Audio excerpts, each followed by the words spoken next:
Feels good. Feels good until my mustache. Until it gets stuck, then it hurts. Ow, pain! And it pulls. That's a pain unlike any other. Yeah. When you get your mustache pulled. Yeah. And for some reason, Janelle feels a need No! to pull any body hair I have off my body. Fear. Including the mustache. It's the worst. She doesn't believe me when I tell her how much it hurts. Dude, it's rough. Yeah. Oh, my cousin and her husband, he had a beard. And she would pull his beard. I've never heard a grown man make that noise before, but I was like, I understand. Yeah, it hurts so bad.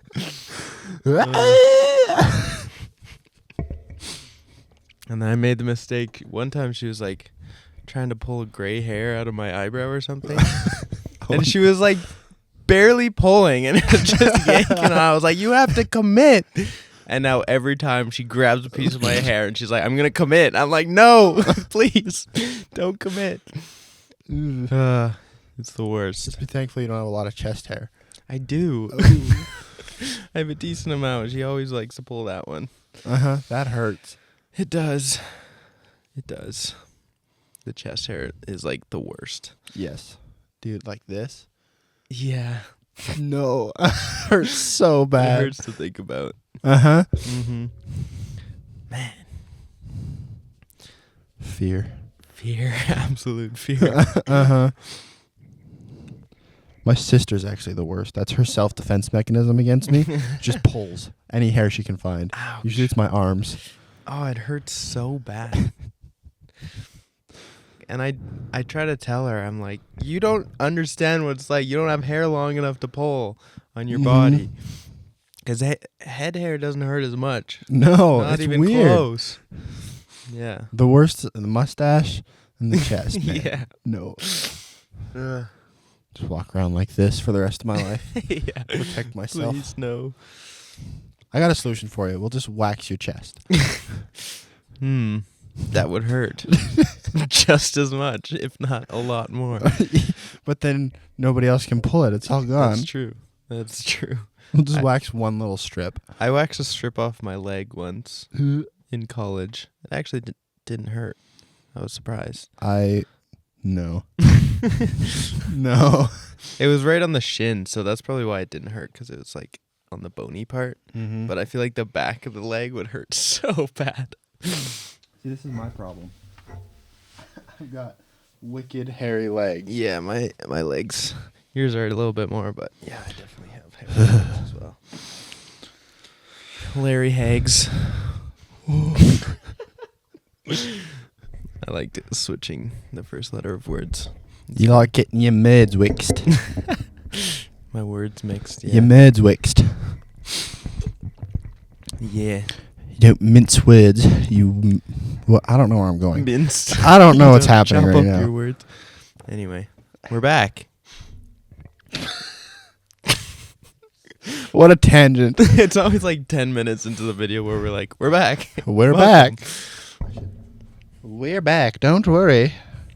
We are back. Are we, though? Physically. Physically. Mentally. My brain's kind of checked out for the week. We're somewhere, yeah.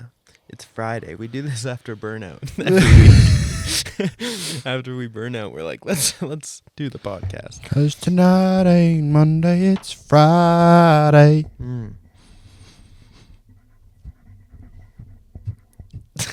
Both jamming to the song in our heads. Yeah, because I don't know the lyrics. Me neither. I can picture the music video. Really? Yeah. I love music videos. That was my dream job, was to produce music videos. I guess my realistic dream job. My unrealistic dream job, which is still kind of realistic. Stunt man. Have I mentioned that on the podcast? I don't think so. I want to be a stunt man. That would be so cool. That would be a job where I'd go every day and just love my job the whole time. Yeah. But I would definitely need Some physiotherapy all the time. Uh-huh. Like have to really, because You'd have to take such good care of your body. yeah, exactly. I could never be a stuntman because my body's already broken. Yeah, mine's getting there, and I'm scared because I still want to do crazy things, like flips and stuff that I like can't. to do. You can't? No. Not even on a trampoline? I mean, I can, but I can't. Yeah. I've messed up my knees so bad already. Yeah. My knees click every time I bend down. I have early signs of arthritis in both knees. Yikes. I'm 21. Yikes. And the doctor was like, yeah, you'll need to replace your knee at some point. Oh, what? Might as well get on the list now. Uh-huh. So, my poor knee. Jeez. Yeah, that's not fun. That's like the worst part about growing old is your body slowly deteriorating. I'm not even old, though. I know. And my body's already like, bro, you suck. Just my knee. Everything else is fine. Well, that's a lie. Just my knee's the worst. Look, we'll go with that. I need to start stretching again in the morning. Same. I also might need orthopedic surgery on my knee. Potentially. Yeah. Yikes. I have a bad shoulder, too. It clicks. Epic. I wonder if they could hear that. Kind of gross. Don't put holes in your knees, kids. It's not worth it. Nope. Don't put holes anywhere in your body. Unless it's a fun, cool piercing, I guess. I was never into piercings. Same. Not my thing. Get a big bull ring. No. Especially those ones. Not my thing. I should just start carrying a carabiner around with me, and every time I see somebody with a bull ring, just like clip. All right, here we go. Oh no. That is funny. I killed him. I'm sorry, guys. I killed him. Like, what are they gonna do about it? They can't. I guess it's gonna hurt. So you're gonna go with me. Otherwise, I'm ripping your nose ring out. Oh man, that would suck. Oh, those poor people. That's what you get for trying to walk around like an animal. Yeah, that's fair. Maybe I should disclaimer. I'm not actually. Well, I might do that. I don't know.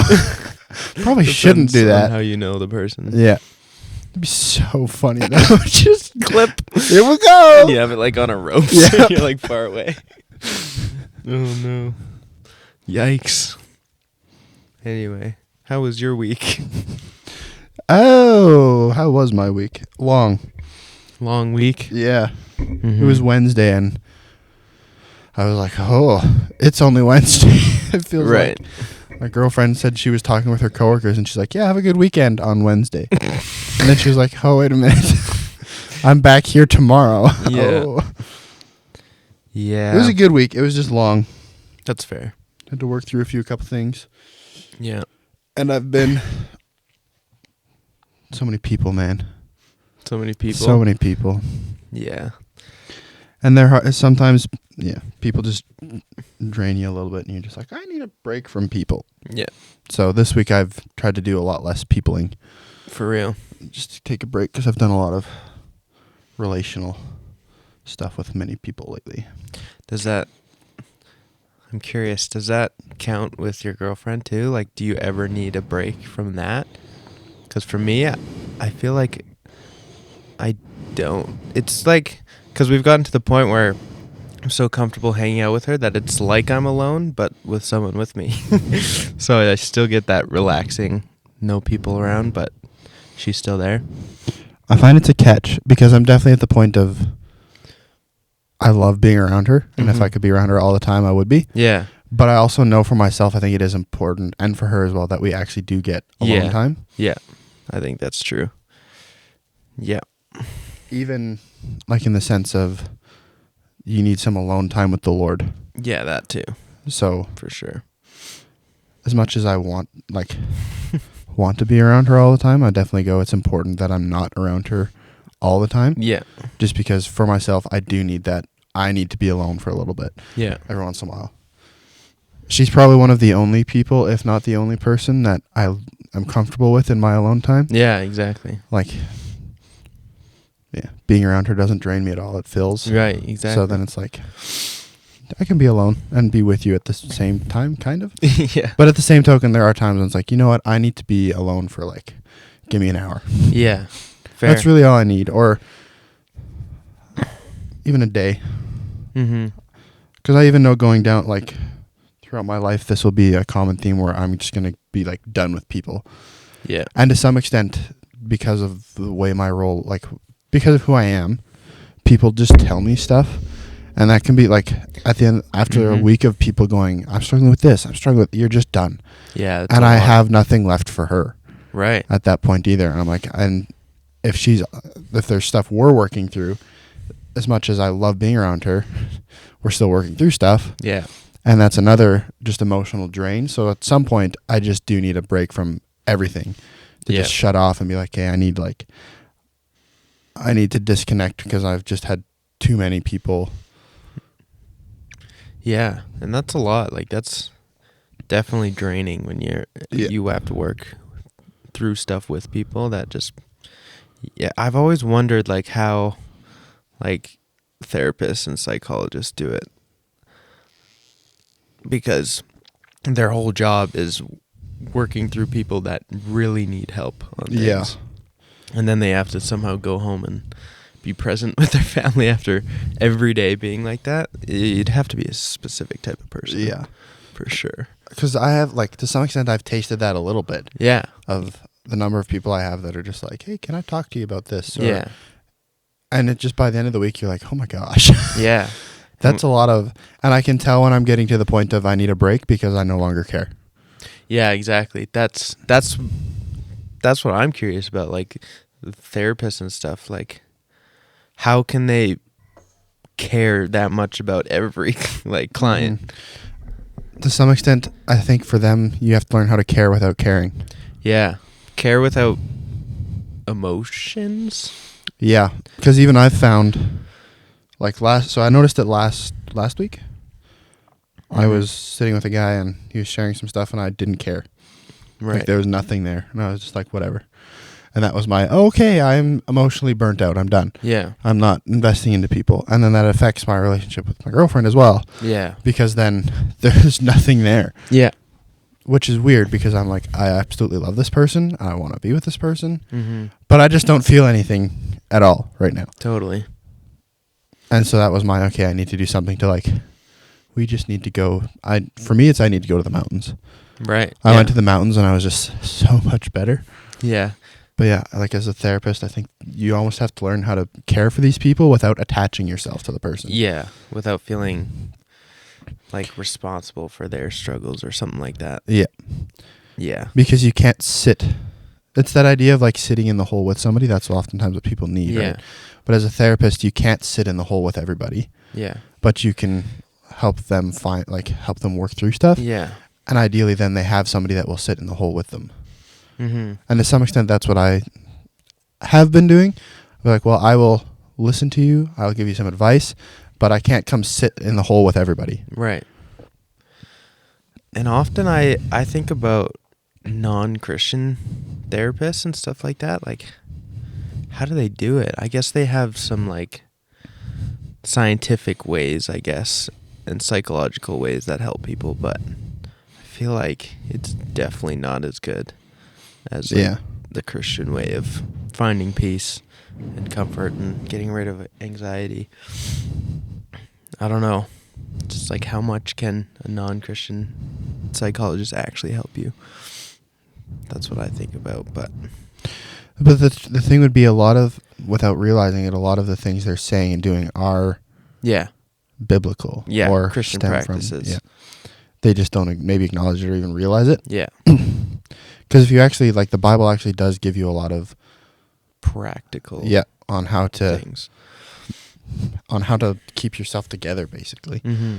Or how to manage things. One of the biggest things is that you just have people with you, supporting you. Yeah, and that's the coolest thing, where the Bible totally got that right, obviously, but it's like you don't need people to help you, you just need people around you. You just need people to go through it with you. Yeah, just to be by your side. Yeah. Like, they don't need to have the answers. the answers, yeah. Like in Job, when he lost absolutely everything, it said his family and friends came and sat in silence for 7 days. And they were just with him. Yeah. They didn't have to say anything. They were just there for him for 7 days. And that just shows that you care without having the answers, because who's going to have the answers, right? Yeah. It's just that comfort of I'm not alone. Yeah. Yeah. That gives you just some peace and strength over. Totally. Right? Like, if I look back on my life, if my parents would have split after my brother died, I would not be here. Right. Because one of the biggest blessings in my life is that I had two parents who faithfully pursued the Lord and were there for me. Right. If I didn't have that, I would be a total disaster. Exactly. And they didn't solve all my problems, but they just loved me and were there for me. Mm-hmm. Yeah, for sure. Yeah, that definitely helps, just having someone with you. Yeah. Cool. Nice. Very nice. How was your week? Ditching Bible study again. Yeah, I didn't ditch. I was working on relationships that I gotta uphold. No, I had a few. I call that ditching. Do you? No, just kidding. Yeah, I had a couple friends I hadn't seen in a bit, so we went out for wings that night. But what I did do is ditch going to the gym that night, because I totally forgot about it when I was out for wings, and I was supposed to go with Janelle. And I got back. So you ditched the girlfriend too? Yeah. Whoops. Yeah. Yeah. Oops. Oopsie daisies. But I don't feel too bad, because I had a good talks with some old friends and stuff. But yeah, my week, kind of basic old week, work long, but nothing crazy happened too much. The weather's been amazing. Yeah, I got to go for a bike ride this week. Nice. That was nice. Yeah, we went for a walk last night, and it was like warm out, even though the sun was down. It was so nice. Very good. Yeah. Loving the weather. And it doesn't look like it's getting any colder. No, it seems to be sticking around. Which is weird. It's February. It's not normal. It's funny to see everybody's seasonal depression suddenly is gone. It's like, it's warm outside. I'm outside. I'm happy again. And the amount of people that I've had that are just like, I feel so much better that the weather's warmer now. Like, I don't know what it is, but I'm just happier. I'm like, okay. Yeah. For me, I think the problem wasn't necessarily that it was cold, but it was that I was inside too much. Yeah. That's my problem. If I'm not outside, I get sad. Yeah, that's so true. Hence why I need to go to the mountains. Yeah. And part of winter depression is that it's dark. It's like barely light for any of the day, and then it's just dark, sad, and cold. And my furnace broke. Did I tell you about that? Yeah. Yeah. Is it still working now? No, I fixed it. Yeah, it's all good now. But as soon as I got back from my tropical mission/vacation, because I love it so much down there, I came back to a 13-degree house, and I was like, no. 13-degree house and minus 25. Yeah, it was terrible, but I fixed it. I feel like such a father. I fixed a furnace all by my lonesome. Did you text Janelle? I fixed the furnace! I did. I sent her a video of it turning on. I'm like, yes! Yeah. That was a good feeling. I found a YouTube video on how to fix it. Let's go. But Did I do anything manly this week? I built a shelf. Two That's shelves. That's pretty manly. Yeah. Except I did it wrong for the first 15 minutes. Or I put something on backwards, and then I was like, oh, you stupid. I texted my girlfriend. I was like, so I would not be a good handyman. And she was like, do you need help? No, I don't need help. I'm still a man. I'll still figure it out. We'll get it there. Get it done. Was it an IKEA shelf? Canadian Tire. Oh, okay. Yeah. Nice. It was fine. I just put something on backwards and then was annoyed with myself that I was that stupid to put something on backwards. Yeah. Yeah, that happens. Yeah. Yeah. I put together a barbecue last spring That was pretty cool. Never ended up getting propane for it. Didn't even use it in the summer. But I'll get propane this year, hopefully. I like barbecue chicken. So. I like steak. Steak. I like steak too, but I feel like it's too expensive to Yes, that's the problem with buy. steak. Unless it's for a special occasion or something. Yeah. But it's definitely cheaper than buying one at the restaurant. True. It's crazy the upsell they have on those things at restaurants. You ever been to the Keg? Yeah. Such good steak. Mm-hmm. Billy Miner pie after. Oh, Mm-hmm. so good. I think that's the only place where I've actually bought a steak at a restaurant. It's the Keg. I was like, I have to. They're known for their steak. What'd you get? Good. I don't remember. It was a while ago. Prime rib. It's the way to go. Prime rib? Mm. How do you eat your? How do you like your steak? Medium rare. Yeah, it's juicy. Janelle, you found yourself a good man. He eats his steak properly. Yeah. It's so good. My family can't watch me eat steak. Why? I will eat it blue rare. Blue rare? That's cold. It's good. Gross. Why? It's literally raw. It's good. I think if it's cold, there's a problem. I had a steak this summer. I cooked it over a fire for a minute on each side and called it good. That is not cooked in the middle at all. Doesn't need to be. No. I guess not. My family tells me I like my... No. My family do that?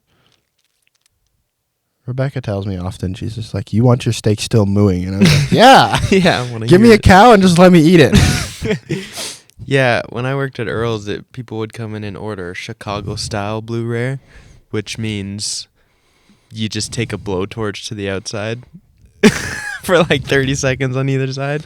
Dude, Put it on sign the me plate. up. Sign me up. I'd do it. Yeah, it's crazy. I need to go to Earl's. Yeah. Get a Chicago-style blue rare steak. Yeah. That sounds fabulous. Yeah. That's basically what I did this summer over a Yeah, fire. over the fire. It's pretty similar. There have been a few times where I'm like, I don't know if this is actually cooked enough. But with steak, all you need to do is sear the outside. That's where all the bacteria is. Oh, is it? So that's why you can do a blue rare steak. Okay. You just have to get rid of all the bacteria on the outside. Fair. Yeah, I'll eat a rare. That's probably the farthest I'd Typically, go. I do rare. Yeah. Yeah. Anything medium rare and under, Mm-hmm. I'll do. Fair. I feel like medium rare is just the perfect amount of squishy, juicy steak. Squishy. Squishy. Squishy. Squishy steak. I haven't had steak in a long time. Sounds good right now. Yep. Now I want steak. Good job, Ryan. You ever smoked steak? No. Oh, so good. No. I have a smoker. You have a smoker? I have a smoker. Just a little it's like this big. Yeah. But I've done brisket. I've done ribs, steak. I think that's it. I've done a whole lot. No, I did a pork loin. I love pork loins. So good. Pork steaks are absolutely the best. Something about pork just tastes so good. I have that with beef. Yeah. Yeah. Good stuff. How do you season your meat? Depends what I'm doing. A steak, I'll usually put some bullseye barbecue sauce on it and Montreal steak spice. Classic. Yeah. Classic. What did I do for the briskets? I think we did like hickory barbecue sauce. Ooh. Something like that. I think that was about it. And then you just smoke it with, what did we use? Cherry or something like that. So good. Yum. Now I really want a brisket now. I'm just hungry now. Uh-huh. Gotta smoke myself a brisket. I also love the process of smoking food. Yeah. Do you like marinate it for a while first, or? I haven't experimented with that yet. Yeah. I need to, though. Yeah, my friend just marinated, it was like 3 whole racks of ribs for like 12 hours and then smoked it for however long it takes. And he said it was like the best thing ever. Everyone that tried it was like, that's the best ribs I've ever had. And I want a smoker now. I love smoked meat. It's so good. Yeah. Yeah, it was good. He put like, what did he put on it? It was like corn syrup and was it honey? Something. It was like real sweet stuff, and then he had, I think, barbecue sauce as well. And it's just so, it looks so good. I didn't actually get to try it, but yum. It's a very fruitful conversation about James. Very fruitful. We're already at 25 minutes. Crazy. We're just sticking to our regular script of let's talk about absolute nonsense For half the time, and then get to the Hey, good there's stuff. some good stuff in there. Yeah, the therapy stuff, I think, was maybe helpful to someone. Or at least interesting. Yeah. Then we started talking about steak. Mm. I mean, I like talking about steak. I don't know if everybody else does. Okay, well, should we get into James? Let's continue. Did we leave at verse 12 or 13? I think it was 12. I think we read 12, yeah. We read 12. Blessed is one who perseveres under trial. Oh, there's only 27 verses. Don't worry. We're not going to finish the first chapter today. Ain't going to happen, Captain. Captain. Blessed is the man who remains steadfast under trial, for when he has stood the test, he will receive the crown of life which God... Yes, because that's when I talked about the crowns. The crown. The crowns. The crown. You want to read? Sure. Verse 13. When tempted, no one should say, God is tempting me. For God cannot be tempted by evil, nor does he tempt anyone. That's important. Because I feel like a lot of people think that it's God that's tempting them. But each person is tempted when they are dragged away by their own evil desire and enticed. Then after desire has conceived, it gives birth to sin, and sin, when it is full grown, gives birth to death. So he's pretty much like, let it be clear, God's not the one that tempts you. Mm-hmm. Your flesh tempts you. So it's your own body that's tempting you. And the temptation is not the sin, but this temptation gives access to the sin. What does it say? Well, how did it word it? When desire, when it has conceived, gives birth to sin. So the desire isn't the sin. The sin is when you follow through on the desire. That's when the sin is. Yeah, when you're like, should I do this? Maybe it's not a sin to be tempted. No, because it says Jesus was tempted even more so than we were. Yeah, which is crazy because he's still classic example. If you struggle with pornography, mm-hmm. if you're tempted to look at porn, that's not a sin. The sin is when you actually follow through. Yeah. Because I know a lot of people that I think would beat themselves up. I was tempted, like the temptation, man, and I just okay, but that's not the sin. You're not wrong for being tempted. Yeah. You're wrong for actually following through. Yeah, you're wrong for falling to the temptation, but just being tempted in and of itself is not a sin. Yeah, and I feel like the devil tries to tell you that it is. Yeah. The temptation is a sin. So like, oh, you've already sinned. So you're a horrible person if you're being tempted by this. Yeah. What the heck? And that's just not true. And you've already thought about it, so might as well just do it or something like that. Like all those lies that you're being told. Yeah. So, yeah, he makes it very clear God does not tempt anyone. So it's not, it's your own flesh that's against you. Yes. Let's continue. Don't be deceived, my dear brothers and sisters. This is verse 17.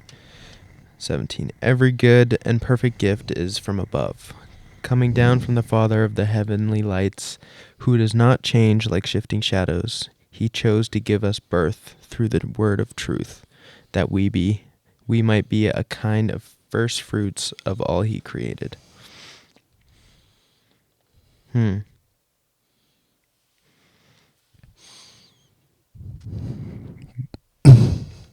Nice. Yeah, that's just basically saying every good and perfect gift is from above. Everything good is from the Lord. And he does not change. God does not change. Everyone says, like the God of the Old Testament or the God of the New Testament, like they're different people. But they're not. It's God. He has not changed. The covenant we have with him changed. Yeah. The world changed because sin had been paid for. Yeah. Yeah, everything changed, but God didn't. 19, should we do 19? Guess who's back? Back again. That's all I know. That's that song. Who's back?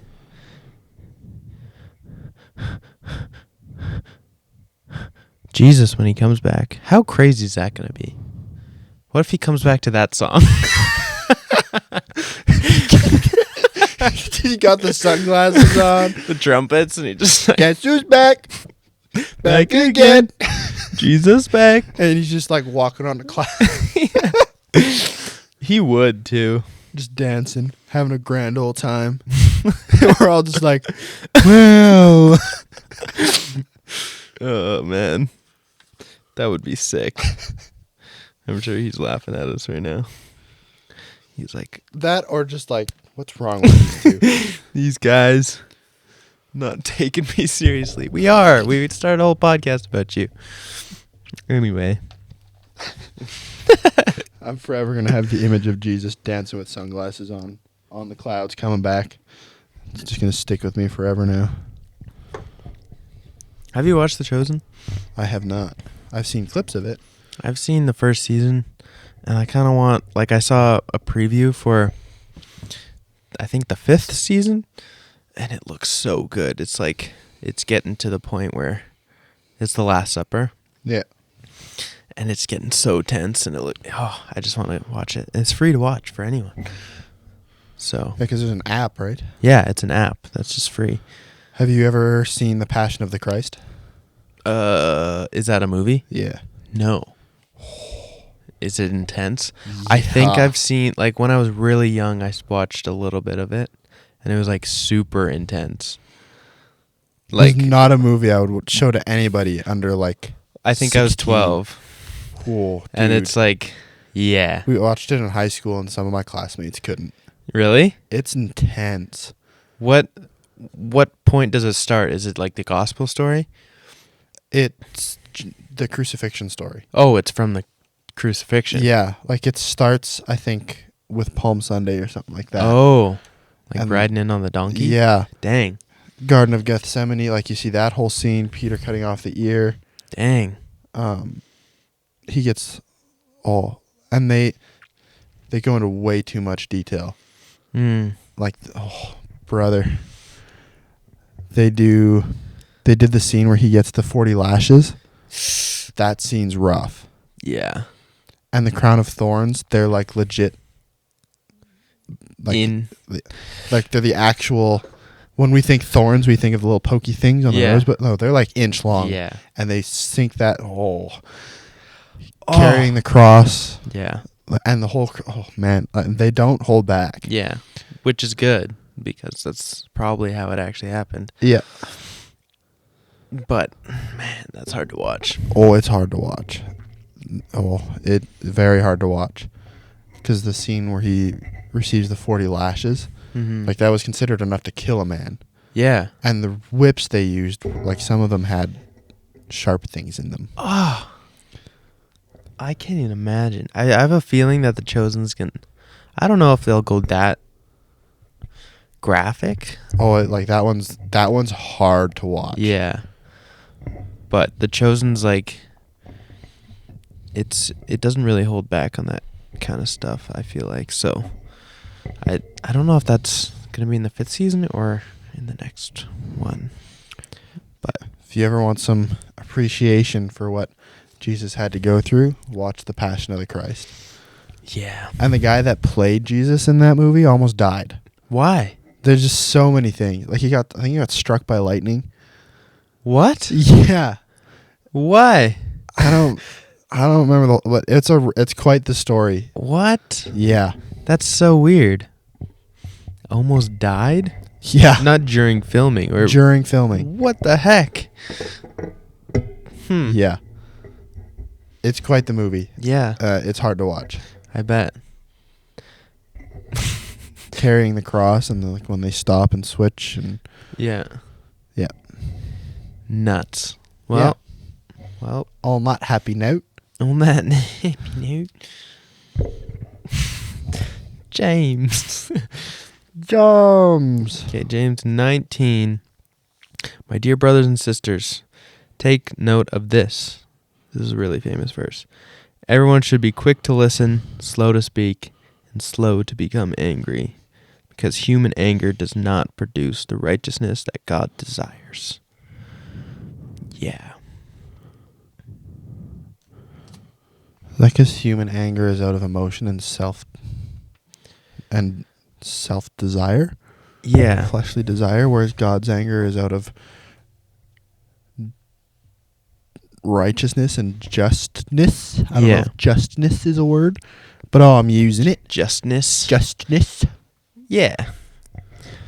Like, yeah, because Jesus, he got angry and started flipping tables. Flipping tables. My, how the tables did turn. Yeah. So it's important to realize that anger is not sin. It's the context around it. So he was justfully angry because people were buying and selling in the temple. Yeah. Which was ridiculous. Not good. Not good. So that's why he got super angry. And I saw, this was in the preview of The Chosen, because it showed that part as well, him like flipping tables, and he like grabs a whip, and I'm like, oh my goodness, I gotta watch this. Ryan's like sitting on the edge of the seat. Does he start whipping people? I doubt it, but I guess just to prove a point that he's serious about this. And then, yeah, the Pharisees are like, of what authority and do you speak these words? And he's like, my own, or whatever. And everybody's like, your own authority? blasphemy. He's an independent man. He's a strong, independent man. Crazy. But yeah, it doesn't say don't become angry. It says slow to become angry. Slow. Mm-hmm. Human anger does not produce the righteousness that God desires. True. Anger does not make things right. No. Usually the opposite. It makes things worse. Yes. Because usually when someone becomes angry at you or you're angry at someone, the first response is defensiveness. Mm-hmm. Whoa. Don't do that. Ooh, rah-roo. Ooh, rah-roo. Yeah. Well, you do stupid things in anger. Yeah. Like, I remember in high school, I was frustrated with COVID stuff, and I just started kicking stuff in my room. Yeah. Because I was frustrated. And I was, like, at the point where I was like, I need to buy a punching bag so I can just go, like... Yeah. Exactly. Yeah, you definitely do stupid things in anger. I remember when I was little, my sister asked for my room, and my parents just gave it to her. So I had to move out one day of my room. I was just like, what the heck? Why can't she just ask for my room and get my room? So I was angry, and there was like a pile of, I think it was her clothes, on a ledge above the stairs. And I was just like, Shove. I shoved it all down the stairs. I was probably 13. But I was like so mad. And like, what does shoving clothes down the stairs do? Like, it's not helpful for anything. No. So you do dumb things, and it's usually not helpful. No. Usually causes more problems. Yeah, exactly. I'm curious, though, where did you go after she took your room? I went into her room, which was like a third of the size. Oh?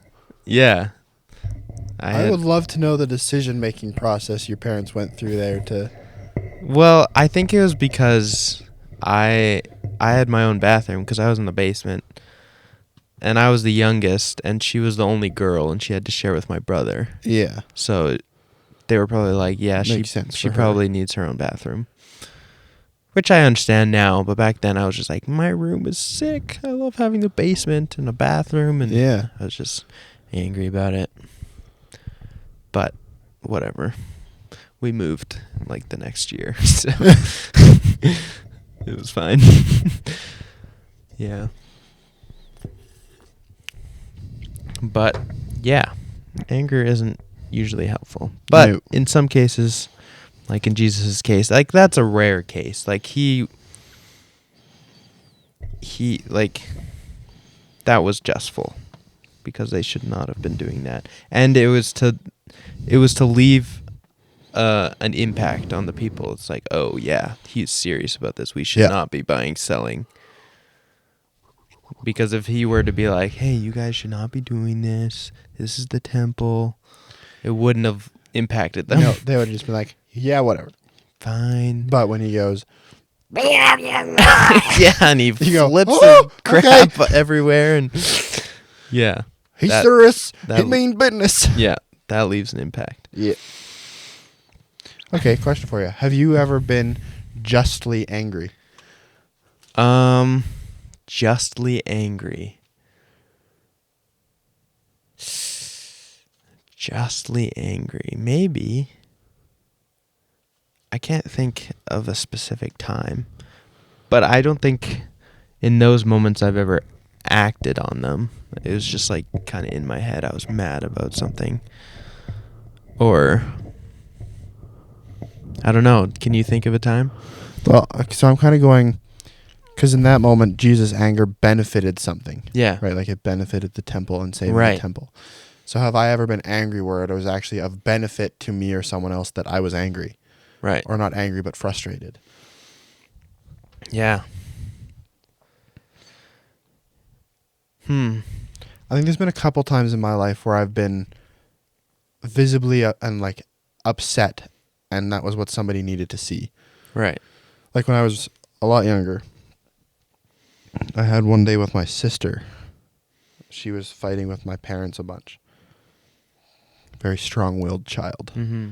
And it was just driving me nuts. And I was like, what the heck? Like, why are you doing this? You're causing so much unrest. Yeah. Now, I was like 12 or 13 at the time, so that's not the words I would have used. But Mhm. looking back on it, I wasn't really, like, I didn't go yell at her. Yeah. But I was legit in tears over, like, okay, what are you doing? Yeah.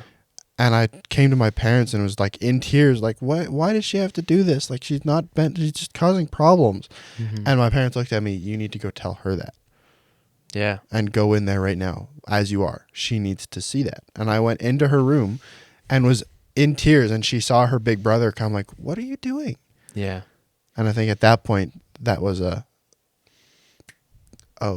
Yeah. maybe I Especially need to. because you're the big brother. You're quite a few years older than 8 her. years older Yeah. than her, yeah. Yeah, that would be something for her to see for sure. Yeah. And at that time, she would have been 4 or 5, Oh, okay. if that. Yeah, Yeah. 4, I think. Hmm. So when you're 4 years old and your big brother comes in your room in tears because of something you've done. Yeah. Yeah, that's an impact for sure. And it would have been very different if you came in angry. Like you probably weren't angry, you were more I was upset. yeah, you were upset. So a little different than like actual anger. Yeah. But yeah, that was probably very beneficial. I had a moment last year with my roommate where like he was going through some crazy rough things, and he had a habit of lying or like believing lies, and he wouldn't trust me when I would tell him the truth. Like I would always derive truth from the Bible and try to help him that way. And a lot of the time, like he would just wouldn't believe me, or I'd tell something and he wouldn't trust me, and I would tell him over and over and over again. And at one point I exploded, and I don't know if I needed to do that because I had been so patient for months and months and months. So it probably didn't help, but I felt like it was just, but maybe I overdid it a bit. I did explode quite a bit. Like I ended up putting a hole in the wall. Oh. Yeah. So it was like months and months of tension that built up, and I finally just let it all out, which wasn't good. Yeah. So there was probably a better way to do it. It felt like a just thing to do, but I definitely overdid it. So yeah, because it's the point of, okay, I'm angry, but still not acting out of the anger, but acting from the anger. Right. Yeah. I didn't use the anger as a tool. The anger kind of used me. Yeah. Which is where you go wrong. Yeah. Because in this instance, like in the temple instance, Jesus' anger was, he was using his anger as the tool to express the evil things, like to express how wrong what was going on in the temple was. Yeah. Yeah, exactly. So, yeah, I guess when you're angry, to know if it's justful anger, you think about it that way. Is the anger a useful tool right now? Or am I being used by the anger? Yeah. Interesting. Good stuff. Good soup. And then after, so it says, human anger does not produce the righteousness that God desires. And 21 says, therefore get rid of all moral filth and the evil that is so prevalent, and humbly accept the word planted in you, which can save you. Do not merely listen to the word and so deceive yourselves. Do what it says. Anyone who listens to the word but does not do what it says is like someone who looks at his face in the mirror and after looking at himself goes away and immediately forgets what he looks like. But whoever looks intently into the perfect law that gives freedom and continues in it, not forgetting what they have heard, but doing it, they will be blessed in what they do. That's interesting. Looking at your face and then instantly forgetting. I feel like that's a lot of what we do as Christians. Like we go to church and we're like listening, and then throughout the week we're Sunday Christian. Yeah. Throughout the week we just don't actually do what we were told to on Sunday. Yeah, I know too many people that are a Sunday Christian. Mm-hmm. On a Sunday, you can't do anything wrong. Yeah. Right? Like, they go to church, you can't do this and that. Sunday is for the Lord. And then the rest of the week, they just do whatever the heck they want. Yeah. It doesn't line up. No. Doesn't line up to me. That was my high school experience. Sunday Christians. I'm good on Sunday, but the rest of the week. Yeah. Now, I'm not saying I'm any better. Yeah. But I have tried to break down the, you know what, just because it's Sunday doesn't mean I have to be extra good. Yeah. I should be as good as I am on Sunday every day. Totally. But what is it? Can you read verse 21 again? Yeah. Why is yours a little bit different? I think so. Verse 21, therefore get rid of all moral filth and the evil that is so prevalent, and humbly accept the word planted in you, which can save you. So mine says, therefore put away all filthiness and rampant wickedness, and receive with meekness the implanted word, which is able to save your souls. I love that word, meekness. Yeah. Meek. It's not usually used outside of like biblical context, which I don't know why, because it's such a powerful way to live. It's often misunderstood too. It is. Yeah. Meekness is having power or strength and not using it. Well, even look at the way, like the different translation. Yours says humble yourself, whereas mine says meek. Yeah. Like with meekness, accept the. Yeah. So it's like being the strongest person in the world, but not acting like it, or not using it every chance you get. It's in simple terms, it's power under control. Mm-hmm. That's what meekness is. Which is very, very powerful, very useful, and gains you a lot of respect when you have power under control. You have power, but you don't use it. I feel like people have a lot of respect for those kind of people. Yeah. Yeah. Which is God to a T. Like, he could do anything. He could strike anyone down at any moment, but he doesn't. He humbled himself and became man. Yeah. Like, you don't get more meek than that. Yeah, he literally... What did it say? He had like 10 legions of armies at his ready? Yeah, 12 legions of angels. Which... Legions of armies. Legions of angels, yeah. Which, if you use... I forget where it is, but there's like numbers for how much a legion is. Yeah, it's like 10,000 or something. Yeah, and there's some... At some point where it kind of says how many people an angel can... Yeah. And basically what that's saying is he had enough angels at his disposal to wipe out the world. Oh, yeah. Yeah. But he chose not to. Like, I'm up here on a cross. I can't breathe. The big nerves in my hands and my feet have been pierced. I'm in excruciating pain. Yeah. And I have the power to wipe out the world. Yeah.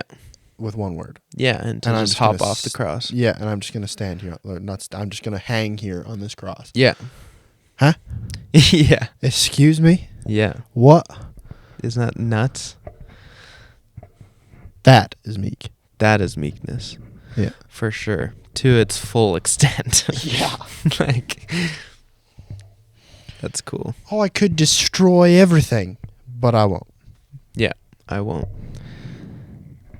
I always find it so powerful and, like, touching when he's praying in the garden before this all happened. And he's like, please, God, is there any other way? Like, he's like, it's so, like, human of him. Yep. He's like, please don't make me go through this. Because he knows what he has to do. But at the end, he's like, but not my will, but yours be done. Yeah. And it's like, wow. Like he said, he sweat blood. Like he was. And that's a legit medical thing that happens when your body is under that much, when you're under that much stress. Yeah. And anxiety. That's what can happen. Right. Like I can't. Oh. That shows his humanity. It's not like he was just like, yeah, I can do this and I'm not going to feel the pain as much as you guys because I'm God. Like, I'm going to go hang on a cross. Let's go. No, he was terrified. What was I going to do? I was going to look up what that's called. Yeah, when you sweat blood. Yeah, it's insane. A rare condition that is known as hematohidrosis. It's thought to be related to the sympathetic nervous system. Rare condition that causes blood to be excreted with sweat. Causes extreme stress or anxiety. That's the only one that applies to him. The others don't apply. Yeah. Because I don't think he had a systematic disease such as scurvy, lupus, or coagulopathies. I don't think he had vicarious menstruation. I don't think he had excessive exertion mentally. Yeah. Or psychogenic disorders. I don't think some of those apply. The extreme stress or anxiety, that applies. Yeah, totally. Like the level of stress and anxiety he would have experienced in that moment, knowing he's about to be tortured brutally. Yeah. And then hung on a cross, which is like the worst way to go. Yeah. There's arguably some other ones that could be mentioned in there too, but that, like, yeah. Yeah. The problem with the cross is it's not the problem, but one of the reasons it was so harsh is because it's long, public shame. Like you're physically and mentally being tortured. Yeah.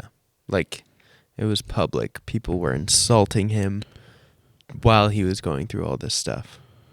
Like his own people. Yeah. Like crazy stuff. That's why it's called the ultimate sacrifice. Because he lost everything. The worst of the worst. Now I'm curious on like the actual medical side of how does the blood get in the sweat? Like I wonder if there's so much stress and anxiety that you're causing some blood vessels to burst. Right. And then they just join in with the sweat and get secreted. That would be my only guess. Yeah. Because where does the sweat come from? Your skin or your muscle? Good question. The exact cause of hematohydrosis is not completely understood. Because I know there's water in the muscle, but Where does sweat come from? It comes from a deeper layer of your skin, the dermis. Okay. So not the outer layer, but the right. layer underneath. That's probably where the blood is too, or right above the blood vessels.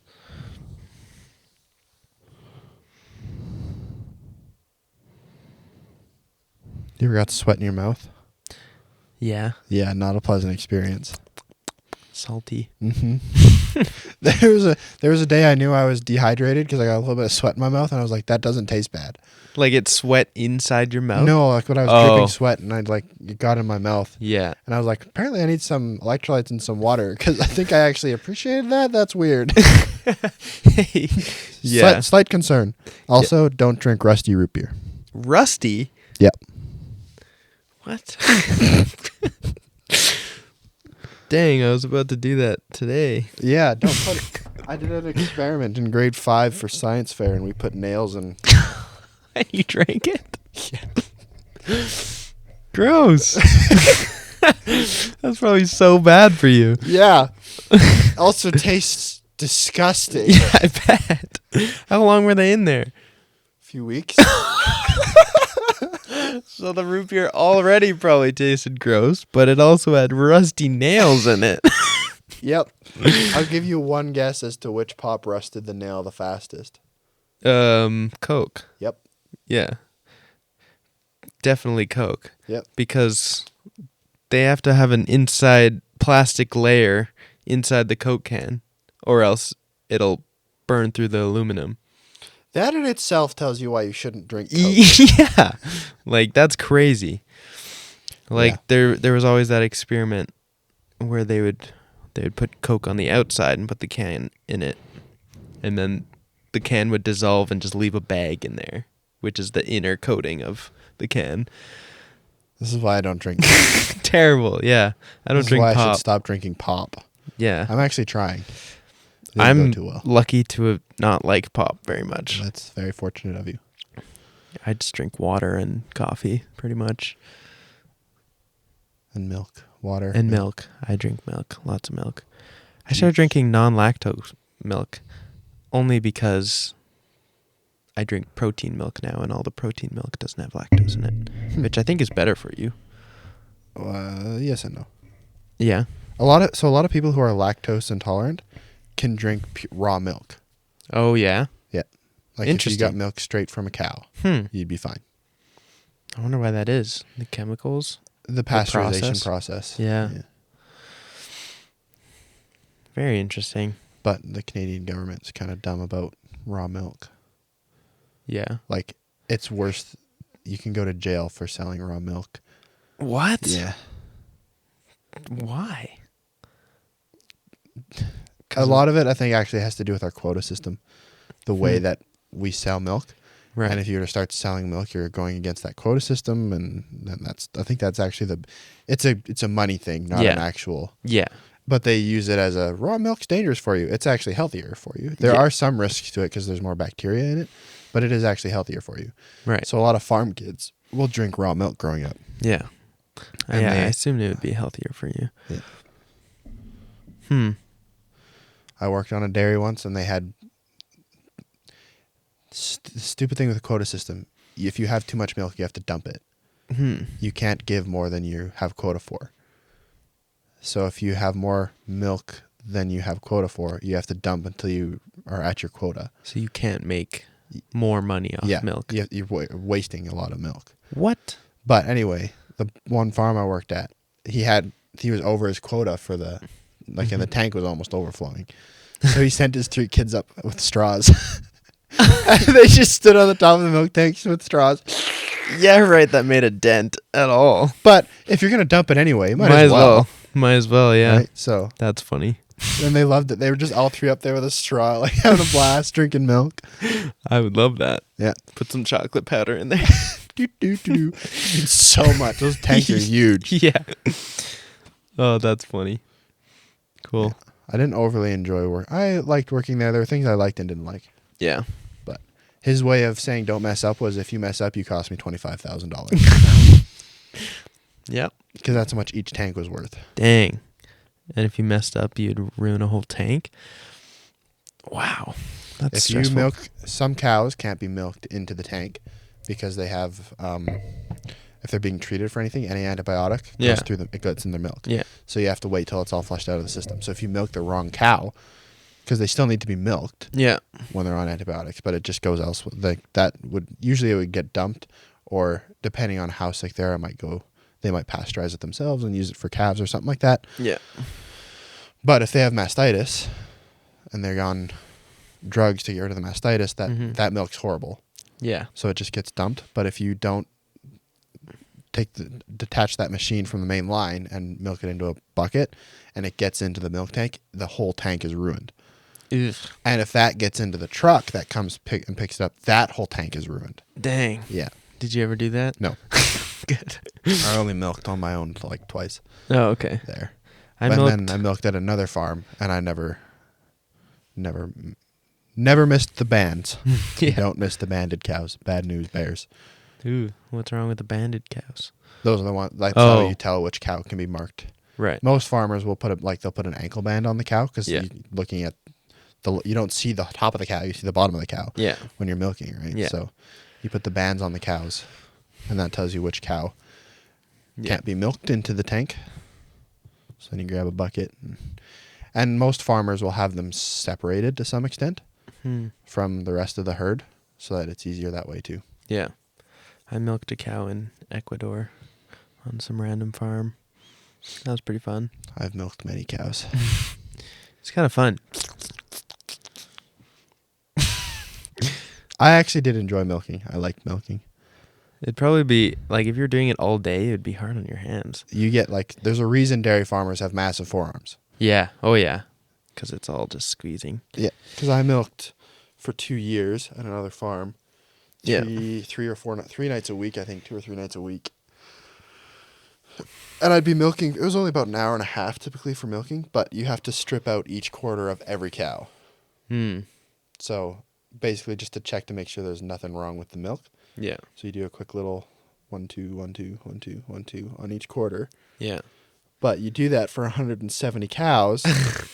You've then milked 300, 680. Whew. You've at that point stripped out 680 quarters on cows That's insane. in one night. And that's a small farm. Yeah. Because he only had 170. I went on a few dates with a girl whose dad has 800 to 900. Oh, dairy cows? Yeah. Whoa. Milking cows. Milking A lot of farms will have 800 and 900 head, but Yeah. that's all their cattle. Yeah. And even that's actually pretty big. Like, I think the farm I was at, he had about 300 head, Yeah. and 150 of that was milking. So Right. 800 milking. That's nuts. Yeah. Holy. Cool. Multiply that by 4, and that's the amount of quarters you have to strip out on that farm. So there's different bags for each thing? No, so the way it works, so most farms have it's a machine that milks it. Yeah. So you just have to strip out each quarter, and that just goes on the parlor. Right. Like, it doesn't go into anything. That's literally just you making sure there's nothing wrong with that cow's milk. Right. And then you take the machine and put it on each teat. It has 4 different suction devices, and then it just milks into the the cow into the main line that then transfers it to the milk tank. Mm-hmm. But why does it need to be all 4? Because each quarter has its own, its own. Really? Yeah. That's what I was trying to ask. Okay, gotcha. That's interesting. I wonder why that is. The udder of a cow is not just a sack of milk. It's got 4 separate. Cool. I guess that would make sense for like baby cows. Then they could all have the same amount instead of one just sucking away and drinking all the milk. Yeah. But typically a cow will only have one calf, one or two. True. Is the average. I think most cows only have one. Hmm. So That's true. Anyway, it's been over an hour.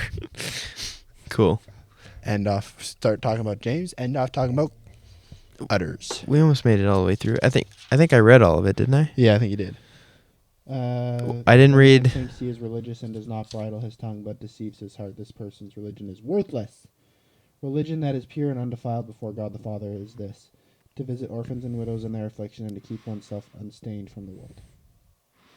That's pretty intense. Yeah, we should read that again next time. Yeah. That one's actually pretty deep. Yeah. Cool. Pretty much finished chapter 1. Woo! We got through it. Let's go. Only some technical difficulties. Yeah. Nice. Anyway, we need a better way to end than just stopping. Yeah.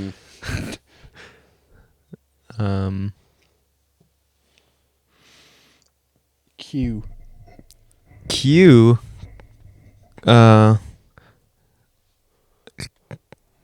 Quiet quails quantify. I was gonna say cute.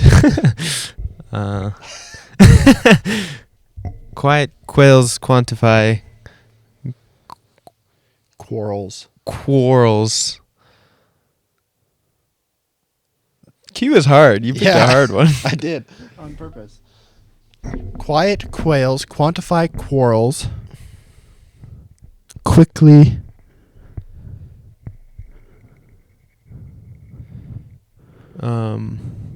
We need to add. I need to look up some keywords. Yeah. Quiet quails quantify quarrels quickly.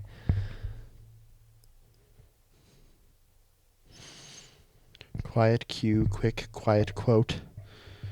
Quirk. Quarry. Quiet quails. Quarry. Quickly quarry. Quarrelsome. What's another animal or something? A noun. Pronoun. Quiet quails quake quarrelsomely. Quarrelsomely. They quake quarrelsomely. You need something Queen. to... Quagmire. Quesadilla. That's gotta be in there. Quesadilla. Quesadilla. Quibble. Quixotic. What does quibble mean? Quibble? It's like a little spat. Instead of a quarrel, you quibble. So it's like less than a quarrel? Yeah. The quibble? I'm gonna use that. Quick quibbling. You would say that to Janelle. We don't quarrel, we quibble.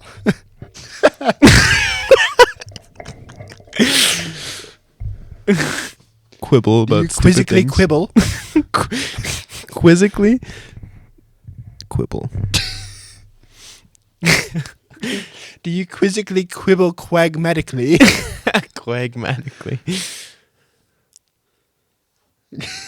Quintessential. Quintessential quibbling. Quicken. Quintessential quibbling qualifies quails quickly. Qualifies. Why is it qualified? What is it Quantifies quails.